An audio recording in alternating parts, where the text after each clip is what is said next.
حضرت سعید بن عامر رضی اللہ تعالیٰ عنہ نامی ایک صحابی گزرے ہیں۔ حضرت عمر بن خطاب رضی اللہ تعالیٰ عنہ کا دور خلافت تھا۔ حضرت عمر رضی اللہ تعالیٰ عنہ نے اپنی فراست سے حضرت سعید بن عامر رضی اللہ تعالیٰ عنہ کو حمص کا گورنر بنایا تھا۔ حضرت عمر رضی اللہ تعالیٰ عنہ کو اللہ رب العزت نے فراست کا خاص حصہ عطا کیا ہوا تھا۔ تو کچھ لوگ اہل حمص میں سے حضرت عمر رضی اللہ تعالیٰ عنہ کے پاس آئیں اور ان کے گورنر حضرت سعید بن عامر رضی اللہ تعالیٰ عنہ کی ان سے شکایت کی۔ حضرت عمر رضی اللہ تعالیٰ عنہ سے کہا کہ آپ کے گورنر سعید بن عامر کے بارے میں ہماری کچھ شکایتیں ہیں، کچھ مطالبات ہیں۔ حضرت عمر رضی اللہ تعالیٰ عنہ نے کہا کہ ٹھیک ہے، کیجیے۔ تو انہوں نے کہا کہ آپ کے جو گورنر ہیں سعید بن عامر، یہ دن میں گھر سے لیٹ نکلتے ہیں، تاخیر سے نکلتے ہیں اور عدالت میں لیٹ پہنچتے ہیں۔ جہاں پر لوگوں کے فیصلے انہیں کرنے ہوتے ہیں تو وہاں پر یہ لیٹ پہنچتے ہیں۔ دوسری شکایت یہ ہے کہ یہ مہینے میں ایک مرتبہ تعطیل اور چھٹی لیتے ہیں، اور تیسری شکایت یہ ہے کہ یہ رات میں اگر کوئی ان کے پاس چلا جائے شکایت لے کر تو یہ اس کی شکایت کو نہیں سنتے۔ حضرت عمر رضی اللہ تعالیٰ عنہ نے اہل حمص کی جب یہ باتیں سنی تو آپ پریشان ہوئے کہ میں تو بڑی فراست کے ساتھ عہدوں کو دیتا ہوں، لوگوں کی طرف لوگوں کے ذمے دیتا ہوں، اور سعید بن عامر کے بارے میں میرا خیال تھا کہ یہ اس عہدے کو اچھے سے سنبھالیں گے، لیکن اگر یہ لوگ ان کے تعلق سے شکایتیں کر رہے ہیں تو بڑے پریشان ہوئے کہ کہیں میری فراست غلط تو ثابت نہیں ہو گئی۔ اور اللہ رب العزت سے آپ نے دعا کی کہ اللہ رب العزت لوگوں کے بارے میں جو میری فراست ہے اس کو زائل نہ فرما، اس کو ختم نہ فرما۔ اب حضرت عمر بن خطاب رضی اللہ تعالیٰ عنہ کتنے زبردست خلیفہ اور امیر المؤمنین رہے ہیں، آپ نے ان کے واقعات اس سے پہلے بھی بارہا سنے ہوں گے۔ حضرت عمر رضی اللہ تعالیٰ عنہ نے یہ نہیں کہا کہ یہ میرا آدمی ہے اور میرا گورنر ہے، میری حکومت کا ہے، میں ان کے بارے میں شکایتیں نہیں سنوں گا، بلکہ حضرت عمر رضی اللہ تعالیٰ عنہ نے حضرت سعید بن عامر رضی اللہ تعالیٰ عنہ کو اپنی عدالت میں طلب کیا۔ حضرت سعید بن عامر رضی اللہ تعالیٰ عنہ حضرت عمر بن خطاب رضی اللہ تعالیٰ عنہ کے دربار میں آئیں، اور پھر حضرت عمر رضی اللہ تعالیٰ عنہ نے ان سے کہا کہ یہ اہل حمص ہیں، حمص کے لوگ ہیں، یہ آپ کے تعلق سے کچھ ان کے مطالبات ہیں، کچھ شکایتیں ہیں کہ آپ دن میں دیر سے گھر سے نکلتے ہیں، عدالت میں تاخیر سے پہنچتے ہیں، اور رات میں اگر آپ کے پاس کوئی شکایت لے کر آئیں تو آپ ان کی شکایت نہیں سنتے، اسی طرح آپ مہینے میں ایک دن تعطیل لیتے ہیں، چھٹی لیتے ہیں۔ تو حضرت عمر رضی اللہ تعالیٰ عنہ نے کیا کیا، ایک طرف اہل حمص کو کھڑا کیا اور دوسری طرف سعید بن عامر رضی اللہ تعالیٰ عنہ کو کھڑا کیا، تاکہ ایک ایک شکایت ان کے سامنے رکھی جائے، ایک ایک مطالبہ اہل حمص کا ان کے سامنے رکھا جائے اور ان سے جواب طلب کیا جائے۔ چنانچہ ایک طرف اہل حمص کھڑے ہیں اور دوسری طرف حمص کے گورنر سعید بن عامر رضی اللہ تعالیٰ عنہ کھڑے ہوئے ہیں، اور درمیان میں فیصل امیر المؤمنین سیدنا عمر بن الخطاب رضی اللہ تعالیٰ عنہ تشریف فرما ہے۔ حضرت عمر رضی اللہ تعالیٰ عنہ نے حضرت سعید بن عامر رضی اللہ تعالیٰ عنہ سے فرمایا کہ پہلی شکایت کا جواب دو کہ آپ روزانہ دن میں تاخیر سے لیٹ گھر سے کیوں نکلتے ہیں، جلدی کیوں نہیں نکلتے، عدالت میں لیٹ کیوں پہنچتے ہیں۔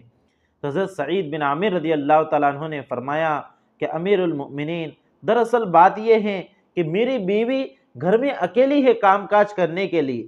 وہ اکیلی پڑ جاتی ہیں، اس لیے میں روزانہ صبح میں اس کی کھانا پکانے میں مدد کرتا ہوں، آٹا گوندتا ہوں، روٹی پکاتا ہوں، اور پھر ہم دونوں مل کر کھانا پکا کر وہ کھانا کھاتے ہیں، اور پھر میں وضو کر کے گھر سے باہر نکلتا ہوں۔ یعنی گھر میں باہر کا کوئی دوسرا کام کرنے والا نہیں ہے، کوئی خادم نہیں ہے، کوئی نوکر نہیں ہے، کوئی نوکرانی نہیں ہے۔ آپ ذرا اندازہ کیجئے، یہ ایک ملک کا گورنر کہہ رہا ہے،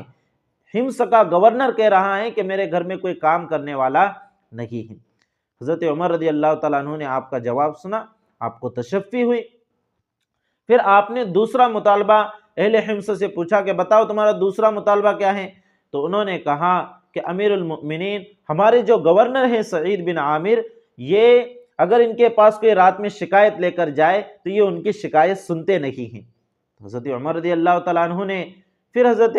سعید بن عامر سے اس کے تعلق سے پوچھا۔ حضرت سعید بن عامر رضی اللہ تعالیٰ عنہ نے جواب دیا کہ امیر المؤمنین، دراصل میں اس کا اظہار نہیں کرنا چاہ رہا تھا کہ میں نے دن اور رات کو مولا اور اپنے مولا اور اس کی مخلوق میں تقسیم کر رکھا ہے۔ دن میں نے لوگوں کے لیے رکھا ہے اور رات میں نے اپنے مولا کے لیے رکھی ہے، اس لیے رات میں اپنے مولا کی عبادت کرتا ہوں، اپنے مولا سے لو لگاتا ہوں، اس لیے رات میں اگر کوئی میرے پاس شکایت لے کر آئے تو میں اس کی شکایت نہیں سنتا کہ دن تو میں نے سارا مخلوق کو دے رکھا ہے، لیکن کم از کم رات میں اپنے مولا کو دوں، اپنے خالق کو دوں، اپنے خالق و مولا کی عبادت کروں۔ آپ کو اس جواب سے تشفی ہوئی۔ پھر حضرت عمر رضی اللہ تعالیٰ عنہ نے اہل حمص سے پوچھا کہ بتاؤ تمہارا تیسرا مطالبہ اور تیسری شکایت کیا ہے؟ تو اہل حمص نے کہا کہ امیر المؤمنین یہ مہینے میں ایک دن چھٹی لیتے ہیں، تعطیل کرتے ہیں۔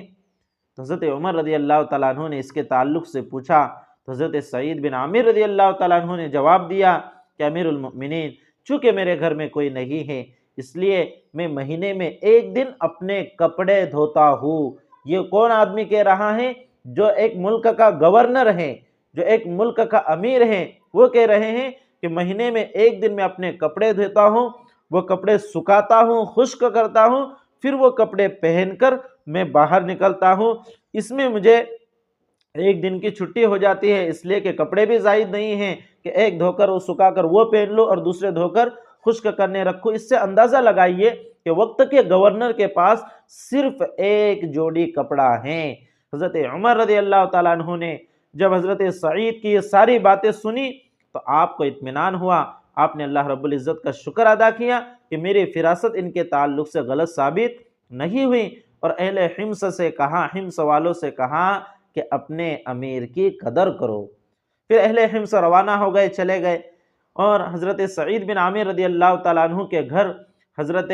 عمر رضی اللہ تعالیٰ عنہ نے 1000 دینار، 1000 اشرفیہ سونے کے سکے روانہ کیے۔ جب آپ نے ان کے حالات کے بارے میں سنا کہ گورنر ہے لیکن ایک ہی جوڑی کپڑا ہے، مہینے میں ایک مرتبہ دھوتے ہیں، اسی کو خشک کرتے ہیں اور پھر اسی کو پہن لیتے ہیں، گھر میں کام کاج کرنے والا بیوی کے علاوہ کوئی نہیں ہے، تو حضرت عمر رضی اللہ تعالیٰ عنہ نے 1000 اشرفیہ، 1000 دینار ان کے گھر روانہ کیے۔ تو ان کی بیوی کے پاس جب وہ 1000 دینار پہنچے تو وہ بڑی خوش ہوئی اور اپنے شوہر حضرت سعید بن عامر رضی اللہ تعالیٰ عنہ سے کہنے لگی کہ اب تو ہمیں اپنے گھر کی ضروریات کے لیے گھر کے کام کاج خود اپنے ہاتھوں سے نہیں کرنا پڑیں گے، بلکہ ہم کیا کریں گے، یہ 1000 دینار ہیں، اس میں سے ایک نوکر خرید لیں گے، ایک غلام خرید لیں گے اور گھر کی دوسری ضروریات بھی پوری ہو جائیں گی۔ تو حضرت سعید بن عامر رضی اللہ تعالیٰ عنہ نے کہا کہ اللہ کی بندی، ہم سے بھی زیادہ ضرورت مند لوگ دنیا میں موجود ہیں، تو کیوں نہ ہم یہ پیسے ان ضرورت مندوں کو پہنچا دیں۔ تو بیوی بھی دیندار تھی، اپنے شوہر کے مزاج کو پہچانتی تھی اور ان کے مزاج سے ان کا مزاج بھی مطابقت رکھتا تھا،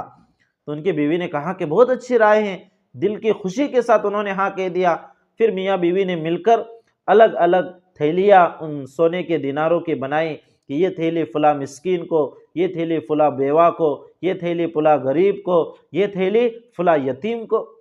اور ان یتیم غریب اور مسکین کے پاس وہ تھیلیاں بھیج دی۔ آخر میں ایک تھیلی بچ گئی، تو حضرت سعید بن عامر رضی اللہ تعالیٰ عنہ نے کہا کہ یہ